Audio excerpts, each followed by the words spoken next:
Halo Sobat Top 10, long time no see. Kita ketemu lagi kali ini. Edisi sekarang kita akan membahas soal yang sering keluar dalam PPU, pengetahuan dan pemahaman umum. Hanya sedikit saja materi yang sering keluar, tapi ada tantangan tersendiri kita dalam mengerjakan soal tersebut. Jelang atau detik-detik jelang UTBK SBMPTN ini, semoga materi ini bisa memantapkan kalian untuk menghadapi UTBK yang sebentar lagi. Apa saja materinya dan bagaimana tantangannya? Mari langsung kita ikuti.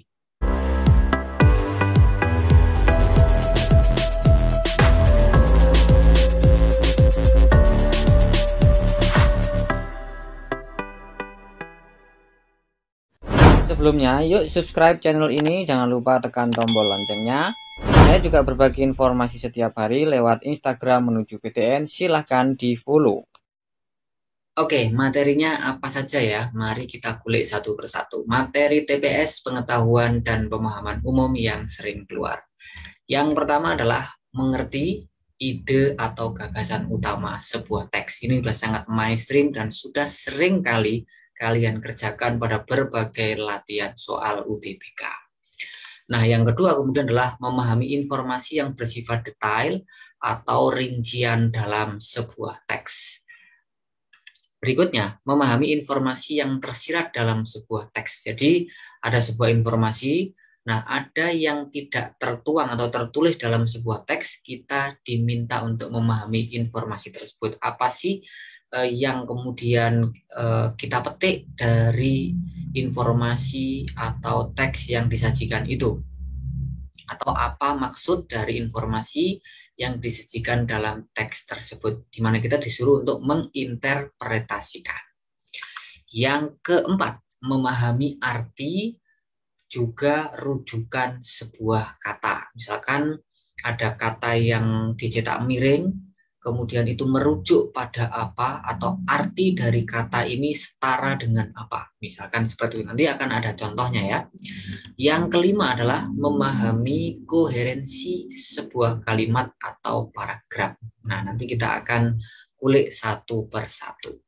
Oke, seperti apa sih soal mengerti ide atau gagasan utama pada sebuah teks itu? Langsung kita ambil contohnya. Ini adalah contoh yang pertama, mengerti ide atau gagasan utama dari sebuah teks. Kalian pasti sudah sangat sering melihat soal seperti ini, bahkan mengerjakannya. Nah, tantangannya adalah teksnya disajikan sangat panjang pada PPU ini dengan waktu yang kemudian tidak terlalu banyak. Anggap saja 1 menit 15 detik per soal, maka kalian harus benar-benar sering latihan soal seperti ini sebanyak mungkin. Nah, saya yakin kalian sudah sangat sering belajar soal seperti ini sehingga tahu ya tips maupun triksnya dengan teks yang panjang untuk langsung mengetahui apa sih gagasan utama sebuah paragraf ya. Soal seperti ini auto keluar ya menurut saya, jadi kalian tidak boleh tidak bisa menjawab soal seperti ini. Oke. Berikutnya adalah yang kedua, memahami informasi yang bersifat detail atau rincian dalam sebuah teks. Akan disajikan sebuah teks yang tidak kalah panjang. Biasanya ini ada pada bagian bahasa Inggris. Kemudian akan ada pertanyaan. According to the passage, what is true about social peace? Misalkan seperti itu ya. Mohon maaf kalau saya salah baca. Jadi seperti itu, kemudian kalian harus diminta untuk mencari manakah yang benar ya, dari teks yang ada di situ. Nah, ini juga perlu latihan ya, apalagi bahasa Inggris. Namun demikian, untuk soal-soal detail seperti ini pernah dibahas oleh teman saya. Cek aja di mana ya, di sini, di bagian sini atau sini, itu khusus tentang PPU bahasa Inggris. Kalian bisa pelajari di situ, itu materinya sangat ringkas dan cara cepat semua untuk mengetahui soal-soal yang PPU bahasa Inggris yang sering keluar juga. Cek ya setelah nonton video ini. Kemudian yang ketiga, memahami informasi tersirat dari sebuah teks.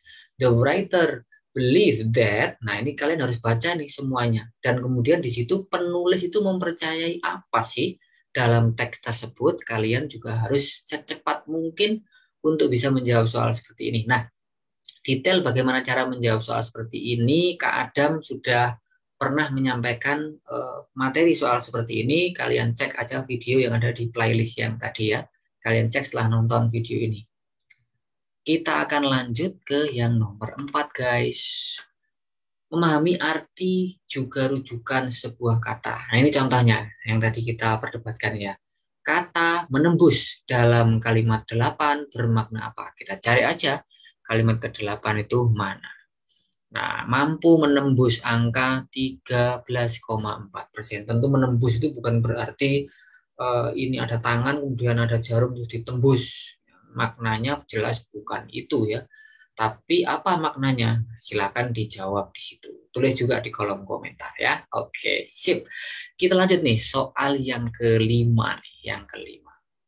Yang sering sekali keluar. Kalau 5 soal ini atau 5 tipe soal ini dapat kalian kerjakan, kiranya nilai PPU kalian akan maknyus ya, 700 ke atas lah.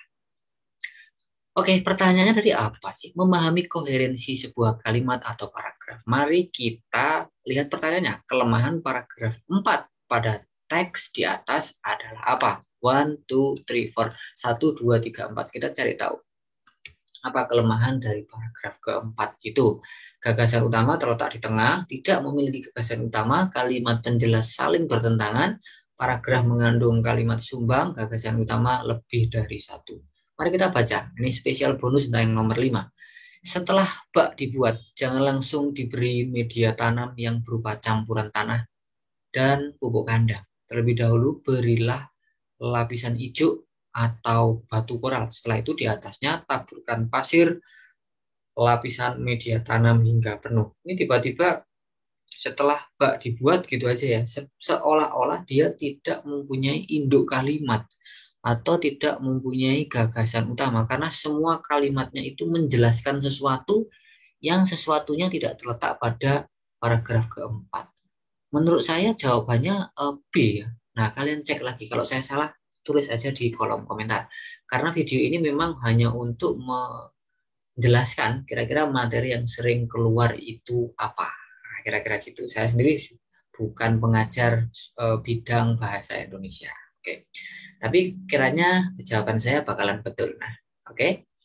Itu dia 5 materi yang sering keluar dalam PPU. Semoga dapat membantu dan semoga dalam kalian ber-UTBK nanti diberi kelancaran, tidak grogi, dapat tempat yang pas, nyaman, tidak terlalu dingin, tidak terlalu hangat, ya, tidak terlalu pengap, dan kalian bisa mengerjakan dengan fokus. Dan nilainya nanti dapat 700 ke atas supaya bisa masuk prodi dan PTN yang kalian impikan selama ini. Ingat, tetap fokus dan jangan lupa jaga kesehatan. Oke? Kita jumpa lagi pada episode-episode berikutnya. Terima kasih atas segala perhatian. Mohon maaf apabila ada kekurangan. Semoga video ini membawa manfaat. Kita jumpa lagi di episode yang akan datang. Tetap semangat, tetap belajar, dan create your future. Semoga kalian lolos SBMPTN 2021. Dadah.